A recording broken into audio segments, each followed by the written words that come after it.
The Rolls-Royce armored car was developed by Rolls-Royce on the basis of the Silver Ghost vintage car on the eve of World War I. A small number of them were equipped by the British Army after the outbreak of the war, and the Army initially did not attach much importance to them. On the contrary, the Navy was very active in purchasing and deploying them in combat.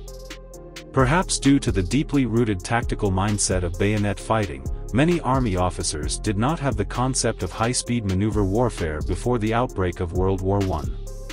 They still believed that soldiers should stick together, advancing step by step towards the enemy with their rifles, until they overwhelmed the opponent. Different from the gentleman mindset of the Army officers, these new naval personnel at the time, represented by Churchill, may have been influenced by the operational thinking of the naval fleet. They had a completely different view on the mobility and speed of the military. After all, in a naval confrontation, whoever completes the fleet formation and occupies the T-shaped position first, and who can ambush a high-speed cruiser, will have an unforeseen effect in the battle. It was this cognitive difference that led to the Rolls-Royce armored car being introduced into naval service. It was gradually accepted by the Army during World War I, and specialized armored cars began to be mass-produced and officially equipped. The initial Rolls-Royce armored car was modified from an existing car by riveting 9mm thick steel armor and installing a small rotating turret above the original passenger seat, equipped with a .303-inch Vickers machine gun. This modification was quite rough, and the overall weight of the vehicle reached 4.6 tons. Although the frame of the Rolls-Royce car was sturdy enough to withstand such a heavy modification, its mobility was greatly limited and was only suitable for movement in areas with good road conditions.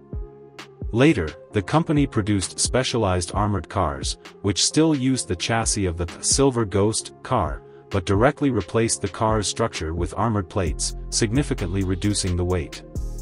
The vehicle was powered by a 6-cylinder gasoline engine with an output of 50 horsepower, and the armored car could reach a maximum speed of 96 km/h on the road. The armored protection was still 9mm riveted steel plates. The original front air intake of the vehicle was also covered with a solid steel plate and needed to draw air from the bottom of the chassis. The driver's position had a small observation window and could not expose the driver's head. The firepower remained a machine gun, and the vehicle could carry a total of 3 to 4 people. According to Churchill's view, these armored cars could withstand small arms fire and had high road mobility, but their wheeled structure was not suitable for maneuvering on muddy battlefields, and their firepower was insufficient to break through the enemy's strong defenses.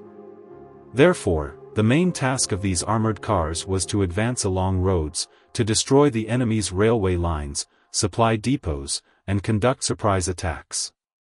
They could also be used for direct confrontation if facing poorly equipped opponents.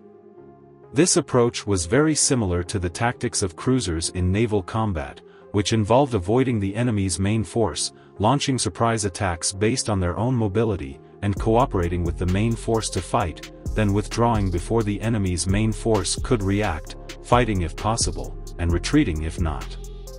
In actual combat, the British Army gradually realized that, if you think these armored cars can only play a supporting role in tank units, then you are very wrong. When encountering soft targets in the Middle East theater, they transformed into the masters of the battlefield, playing a role similar to that of a tank army.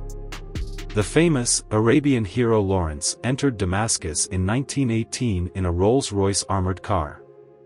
The battlefield of World War I proved the value of these armored cars, and after the war, the British had plenty of time to upgrade them technologically.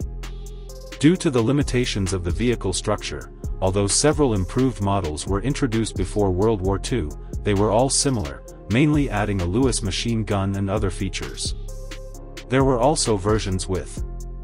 In the early days of World War II, the British Army still had a considerable number of Rolls-Royce armored cars, which were sent to North Africa for combat. They mainly carried out low-intensity operational tasks such as battlefield reconnaissance, patrols, and communication, but were soon replaced by new wheeled armored cars and the Crusader cruiser tank.